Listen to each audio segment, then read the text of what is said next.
Hi guys. ඉතින් අපි දෙන්න අද මේ ගමනක් යන්න තමයි ලෑස්ති වෙන්නේ. අපිට long weekend එකක් හම්බුණා. ඒ කියන්නේ දවස් 4ක නිවාඩුවක් තියෙනවා. ඉතින් අපි හිතුවා මගේ යාළුවා ගෙදර යන්න. මොකද එයා ඉන්නේ ටිකක් දුර. ඉතින් අපි ඉන්නේ ජර්මනි දකුණු පැත්තට වෙන්න. එයා ඉන්නේ north west වගේ පැත්තට වෙන්න. ඉතින් එයාව බලලා ඒක මම නෙදර්ලන්ඩ්ස් උත් යන්න හිතන් ඉන්නවා. මොකද එයා ඉන්නේ බෝඩ් එක ළඟ නෙදර්ලන්ඩ්. ඉතින් දැන් වෙලාව පාන්දර 5යි. අපි මෙතන ඉඳන් කෙලින්ම යන්න ඕනේ මේන් ට්‍රේන් ස්ටේෂන් එකට 6ට තියෙන ට්‍රේන් එක ගන්න. Good morning. Morning. කොහෙද යන්නේ? Düsseldorf. තව? Netherlands. A bus is going. මම අපේ බ්‍රෙක්ෆාස්ට් එකයි ලන්ච් එකයි දෙකම පැක් කරගෙන ආවා. මොකද අපිට එළියෙන් කන්න වෙලාවක් නැහැ. අපි ට්‍රේන් එකේ යන්නේ. ඉතින් කෙලින්ම අපි හෙට යන්නේ ඩිනර් වලට.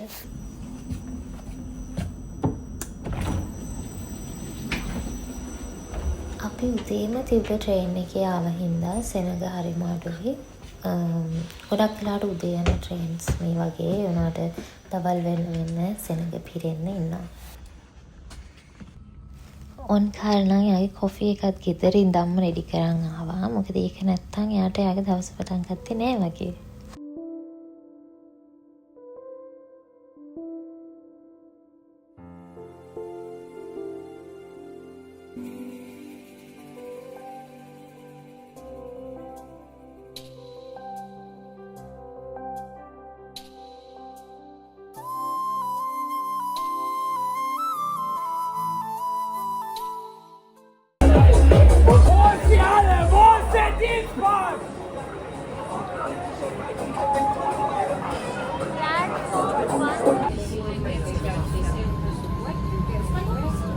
අපි දැන් ඇවිල්ලා ඉන්නේ ඩුසෙල්ඩෝෆ්. මගේ යාළුවා ඉන්න සිටි එකට.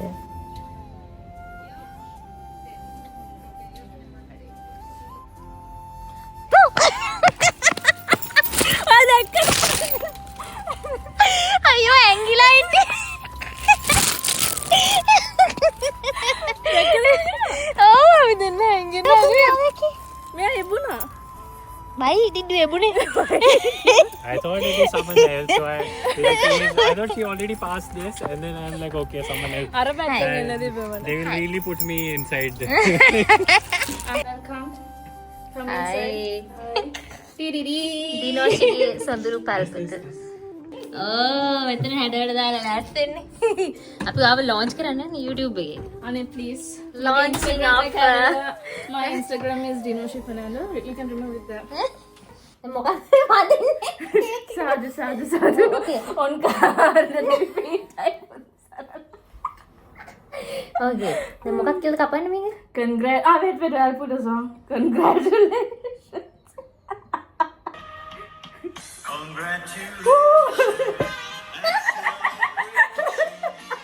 Can't see the. Oh my god, ඒක පාටයි. Feed her. You have to feed me, you both.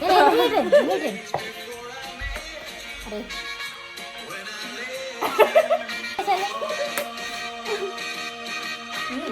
Nice.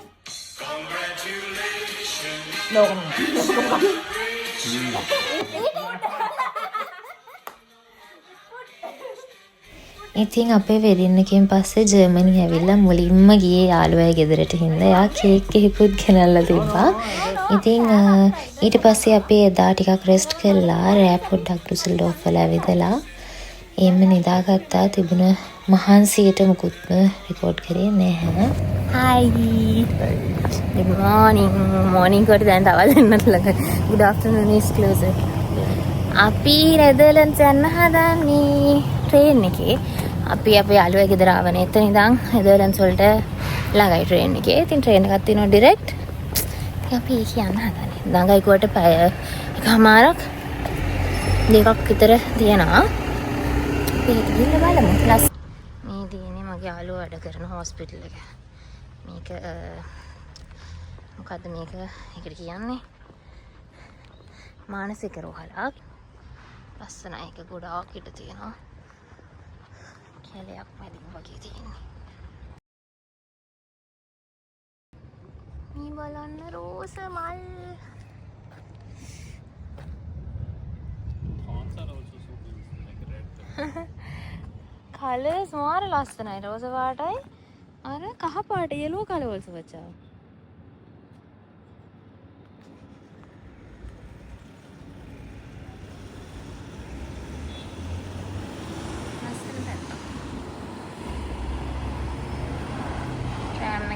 අපි යන අනෙක් පැත්තට.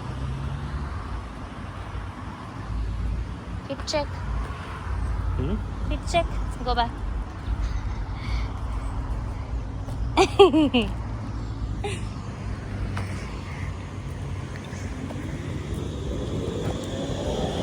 Let's do your fit check. My fit check.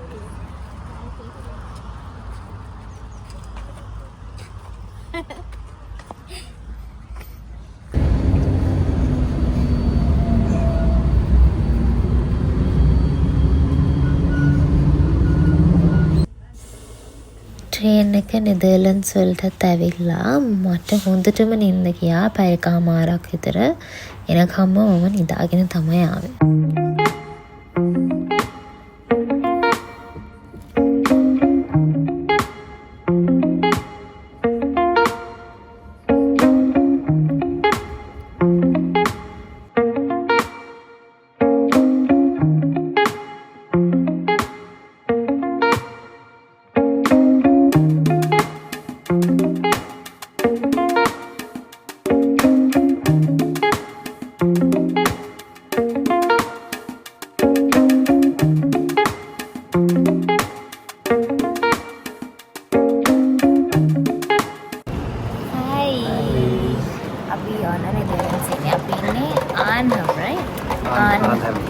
ආන්හම් සිටි එකේ අපි පරක්කුණා එන්න පොඩ්ඩක් අපි නිින්ද ගියේ හින්දා අපි චුට්ටක් පරක්කුණා එන්න. ඉතින් කවර් කරගන්න තියෙනවා පොඩි ටයිම් එකක් හදුවට ගොඩක් ඉතින් අපි ජුස් ගාලා යනවා දැන්. අපි කොහෙන්ද පටන් ගන්නේ? what is this called?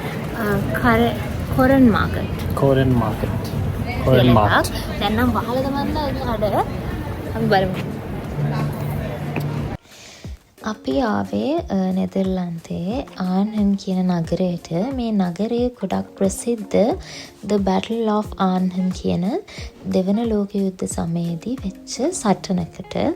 දෙවන ලෝක යුද්ධ සමයේදී නෙදර්ලන්තයේ ඉන්නේ මධ්‍යස්ථ තැනක. ඒ වුණාට 1940 දී ජර්මනිය නෙදර්ලන්තය ආක්‍රමණය කළා. ජර්මනිය පාලනය යටතට ගන්නවා මුළු රටම. ඒතර මේ ආන්හම් නගරය ජර්මන් පාලනයට තමයි තියෙන්නේ.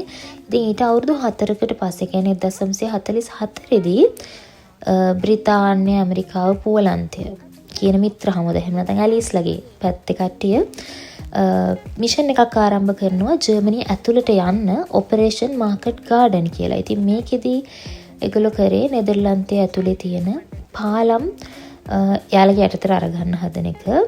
ඉතින් මෙතනදී ඒගොල්ලන්ගේ වැදගත්ම ඉලක්කයක් වුණා මේ ආන්හම් වල තියෙන ආන්හම් බ්‍රිජ් එක. මේක රයින් ගඟ හරහා යන්නේ. ඉතින් මේක හරහා ජර්මනිය ඇතුළට යන්න හරිම ලේසි. සහ මේ වෙනකොට ආන්හම් නගරය ජර්මන් පාලනයට තිබිච්ච හින්දා. ඉතින් මේ වෙලාවේ මෙන්න මේ පාලම් වෙනුවෙන් වෙච්ච සටන තමයි Battle of Arnhem කියන්නේ.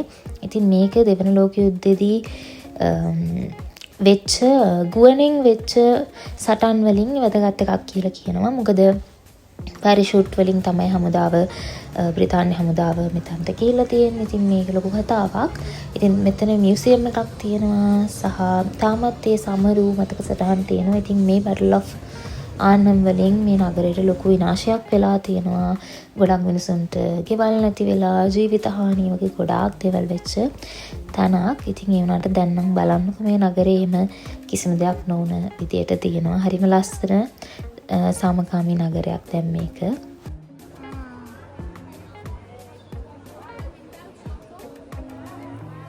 මේ මැක්ඩොනල්ඩ්ස් බිල්ඩින් එක දැක්කම මුකුත් මතක් වෙන්නේ නැද්ද ඔයාලට? මට මතක් වුණේ හැරි පොටර් එකේ ග්‍රීන් ගොට්ස් බැංක් එක. What does this remind you of, this building? Harry Potter. Harry Potter Bank. What? It looks like that, the shape.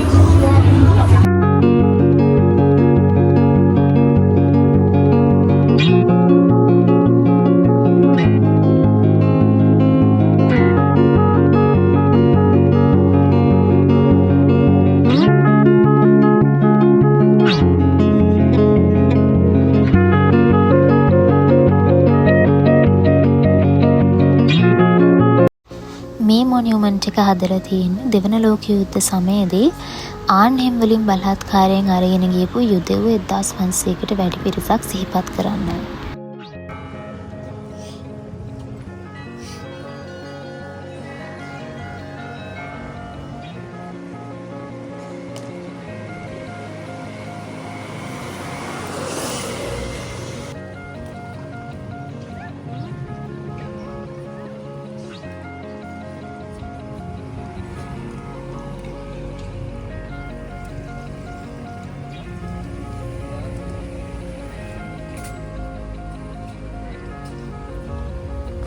ඊට පස්සේ අපි ලන්ච් එකට හවායින් රෙස්ටොරන්ට් එකකට ගියා. ෆස්ට් ටයිම් තමයි හවායින් ෆුඩ් try කරේ අපි. ඉතින් අපි travel කරනකොට ගොඩක් වෙලාවට අර ලොකු බඩගින්නක් වගේ තියෙනවා නම් ඉන්දියන් හරි ශ්‍රී ලංකන් හරි රෙස්ටොරන්ට් එකක් හොයනවා. එහෙම නැත්නම් අපි වෙන cuisines try කරන්න කැමතියි. ඉතින් මේ ෆුඩ් බෝල් එකත් රසට තිබ්බා.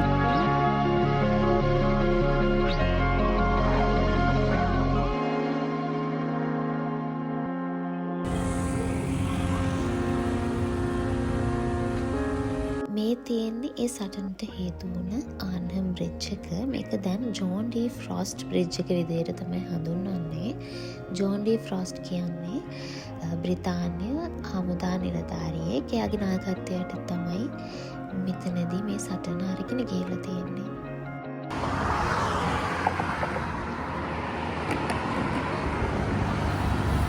I know. අරකෙක් වෙන්නේ මෙතන. බිල්ලි මුඩ. මේක මම ඇත්තටම අරගෙක් ඉන්නවා වගේ මේ අතර දැක්කේ.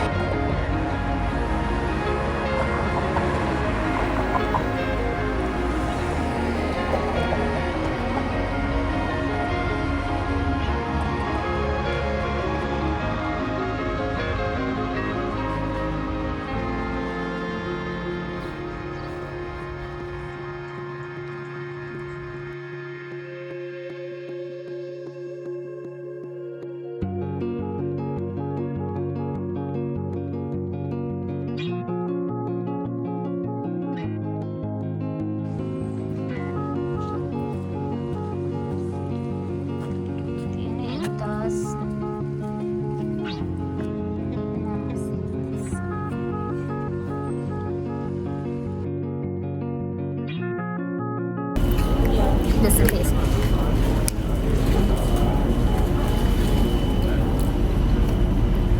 Mine too.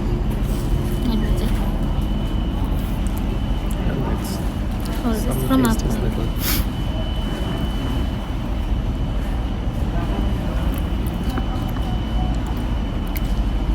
කොලකැඳ වගේ.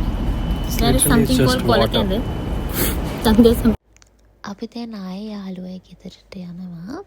හෙට උදේ ආපහු ලස්සන සිටි එකක් බලන්න යන්නේ අපි.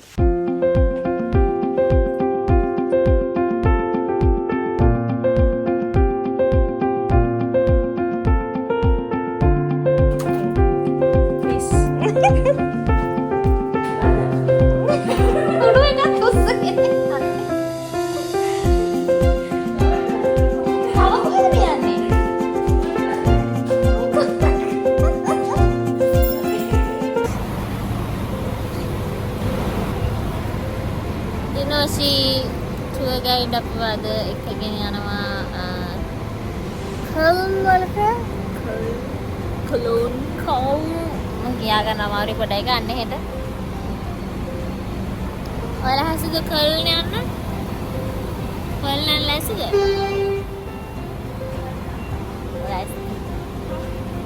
එනවද?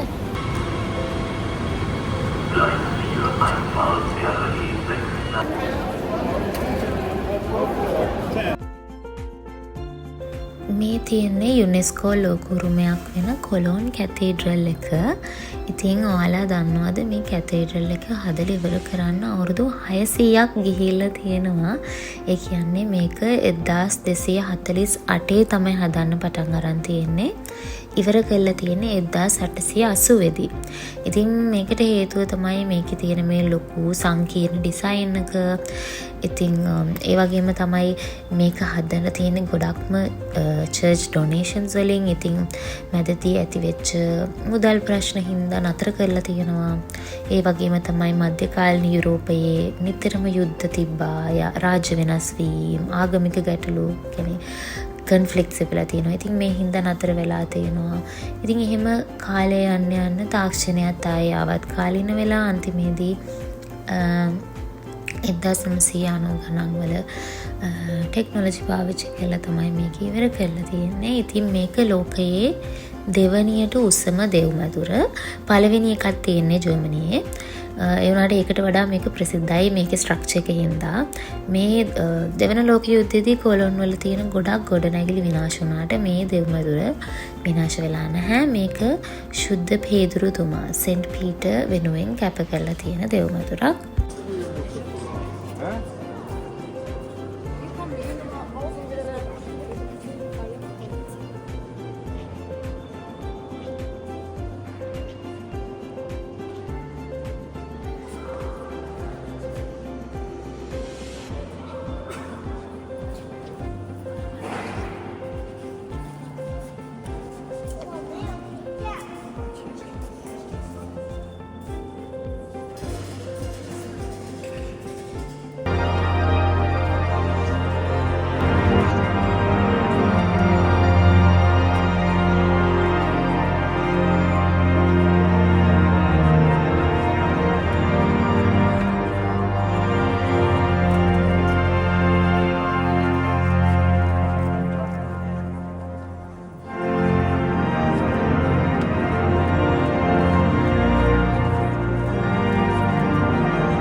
මේ තියෙන්නේ කොලොන් කැතිඩ්‍රල් එක පිටිපස්සේ තියෙන බ්‍රිජ් එක. මේකත් රයින් ගඟ හරහා යන්නේ. ඉතින් මෙතන මම දැක්කා ගොඩක් ලව් ලොක්ස් තියෙනවා. ඒ කියන්නේ කපල්ස් ඇවිල්ලා යාළගේ නම් දින ගහපු ලොක්ස් දාලා ඒකේ යතුර රයින් ගඟට විසි කරනවලු මෙතනදී. ඉතින් මේක ගොඩක් සිටීස් වල තියෙනවා. ඒ වුණාට ඒ සිටීස් වලින් මේ පාලම් වලට වැටවල් වලට වෙන හානිය අර බර වැඩි හින්දා කාලෙත් එක්ක පොඩ අයින් කරනවා මේ. හැබැයි මේකේ මේ දෙපැත්තෙම අනිත් පැත්තේ පිරෙන්නම තියෙනවා. මං හිතන්නේ මේක අයින් කරලම නැහැ. මම දන්නේ නැහැ ඒ කියලා සමහර විට දැන් මේක ටුවරිස්ට් ඇට්‍රැක්ෂන් එකක් වෙලා තියෙනවා සහ ඒක දැන් ට්‍රැඩිෂන් එකක් වෙලා තියෙනවා. ඒ හින්දා වෙන්න ඕනේ. ඉතින් ඒක හරිම පුදුමයි දැක්කම පිරීලා තියෙන තරම. පංචිකාවත් ඒ වගේ. නෑ මම පිටපස්සෙල්ලම. ඕ වාව්. නයිස්. ඒ කියන්නේ මේකට මරු වැඩේ මේ ගණන් කරමුද? Are you reading the names? Yeah, no, some locks just have their brand name. Safe lock. See Diana and Benny. Are you guys still together? if there's a number, I want to call and ask if they're still together.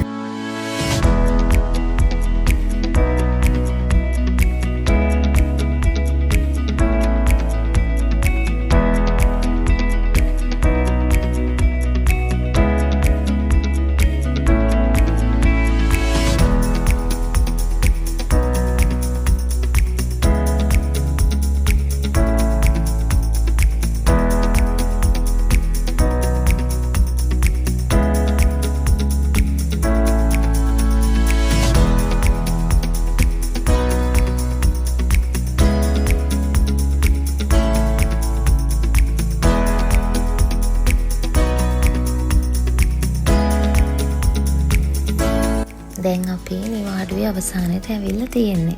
ඉතින් අපි ආපහු හෙට ගෙදර යන්න ඕනේ.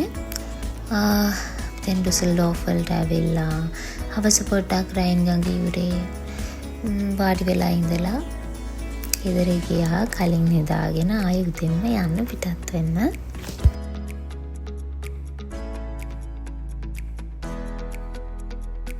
අපි ගෙදර යනවා ලස්සන නිවාඩුවකට පස්සේ. ඉතින් thank you ඔයාලා හැමෝටම වීඩියෝ එක බලුවට. ආයෙත් ලස්සන vlog එකකින් හම්බෙමු. bye